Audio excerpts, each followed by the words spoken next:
Hello. Hello. My dear friends. I love you. I love you. ഞാന് ആദ്യം തന്നെ മാപ്പ് ചോദിക്കുകയാണ്. കാരണം പലരും വിളിച്ചിട്ട് ഉമ്മാനെ കാണാൻ വരണം എന്ന് പറഞ്ഞു. പാത്തൂനെ ഞാൻ വന്നില്ല. അതിന്റെ കാരണം എല്ലാ വീഡിയോയിലും ഉമ്മ കരഞ്ഞുകൊണ്ടിരിക്കുന്ന സീനാണ്. അപ്പൊ ഞാൻ വന്നിട്ട് വീണ്ടും ഉമ്മേനെ കരയിക്കണ്ട, എനിക്കാരും കരയണത് കാണാൻ ഇഷ്ടമില്ല. അപ്പൊ ഞാൻ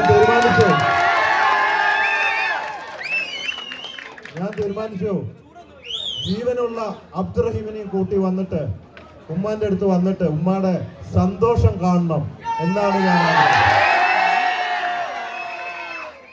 ഇന്നും വരാൻ ഉദ്ദേശമില്ലായിരുന്നു. പോണ വഴിക്ക് കുറച്ചു പേര് പിടിച്ചോണ്ട് വന്നതല്ല.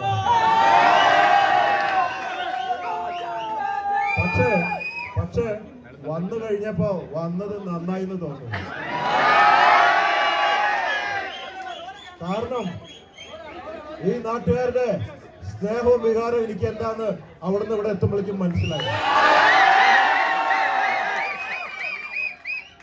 ഞാൻ പല ചാരിറ്റി പ്രവർത്തനങ്ങൾ ചെയ്തിട്ടുണ്ട്. ആ പ്രവർത്തനം കഴിഞ്ഞാലേ ഒരാളെയും കാണില്ല എന്ന് മാത്രമല്ല കുറ്റം പറയും.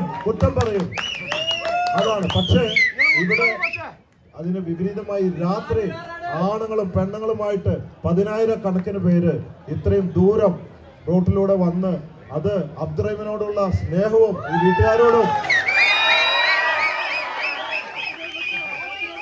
എന്നോടും ഇവിടെയുള്ള ഈ സംഘടനകളൊക്കെ ഉണ്ടല്ലോ, ആ Abdurahim trust, legal assistance committee, ഇവരോടൊക്കെയുള്ള ഈ നാട്ടുകാരുടെ സ്നേഹമാണ്.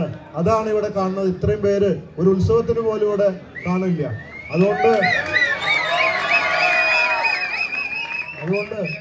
എനിക്ക് ഏറ്റവും അധികം സന്തോഷം ഇത് ചെയ്യാൻ സാധിച്ചില്ലായിരുന്നെങ്കിൽ എന്റെ അമ്മ ഇപ്പൊ വീഡിയോയിൽ ആദ്യമായിട്ടാണ് എന്റെ അമ്മ ഒരു വീഡിയോയിൽ വരുന്നത്.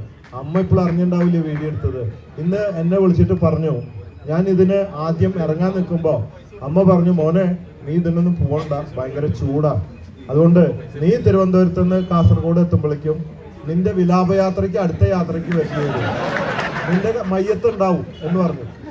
പിന്നെ ഞാൻ ഈ വെയിലത്തൊക്കെ ഓടിയിട്ടുള്ളതല്ലേ. ഞാൻ പറഞ്ഞൊന്നും സാരില്ല, അങ്ങനെ അമ്മയുടെ സമ്മതം ഇല്ലാണ്ട് ഇറങ്ങി. അത് കഴിഞ്ഞിട്ട് ഇന്ന് രാവിലെ എന്നെ വിളിച്ചിട്ട് പറഞ്ഞു, ഞാൻ തൃശ്ശൂരായിരുന്നു, വാ മോനെ നീ ഒന്ന് ഇങ്ങോട്ട് വീട്ടിലേക്ക് വാന്ന് പറഞ്ഞു. അപ്പൊ ഉറപ്പായി ചീത്ത പറയാൻ തന്നെയാണ് ഉറപ്പായി. ചെന്ന് കഴിഞ്ഞപ്പോ എന്നെ ഞെട്ടിച്ചു. എന്നെ വെച്ചിട്ട് പറഞ്ഞു, ഡാ ഞാൻ 1,00,000 രൂപ സംഭാവന തരാന്ന് നിങ്ങൾ. ഞാൻ ഞെട്ടാന്ന് പറഞ്ഞ ഇങ്ങനെ എന്താന്നറിയാം, എന്റെ അമ്മ ഇന്ന് വരെ ക്രിസ്ത്യാനിക്ക് അല്ലാണ്ട് ഒരാൾക്ക് 1 രൂപ കൊടുത്തിട്ടില്ല. അങ്ങനെയുള്ള അമ്മ 1,00,000 തന്നപ്പോ ഞാൻ ഞെട്ടിപ്പോയി. സത്യത്തിൽ ഞെട്ടിപ്പോയി. അതാണ് കാലം മാറ്റിമറിക്കും അറിവിലൂടെ. ഇന്ന് എന്റെ അമ്മയ്ക്ക് ക്രിസ്ത്യാനിയും മുസ്ലിമും ഹിന്ദുക്കെ ഒരുപോലെയാ. ഞാൻ എന്റെ അമ്മോട് ചോദിച്ചു, അമ്മ എന്തെത്ര വലിയ മാറ്റം, ഇത്ര വർഷമായിട്ട് കാണാത്തൊരു മാറ്റം. മോനെ നിന്റെ പ്രവർത്തനം കണ്ടപ്പോ, പിന്നെ ആ വീട്ടിലെ ഉമ്മയുടെ കരച്ചിൽ കണ്ടപ്പോ, ഞാനൊരു അമ്മയല്ലേ, നീ ജയിലിലായിരുന്നെങ്കിൽ ഞാൻ എങ്ങനെ കരയുമായിരുന്നു. സത്യത്തില് ഞാൻ അവിടെ ഒരു നിമിഷം കരഞ്ഞുപോയി.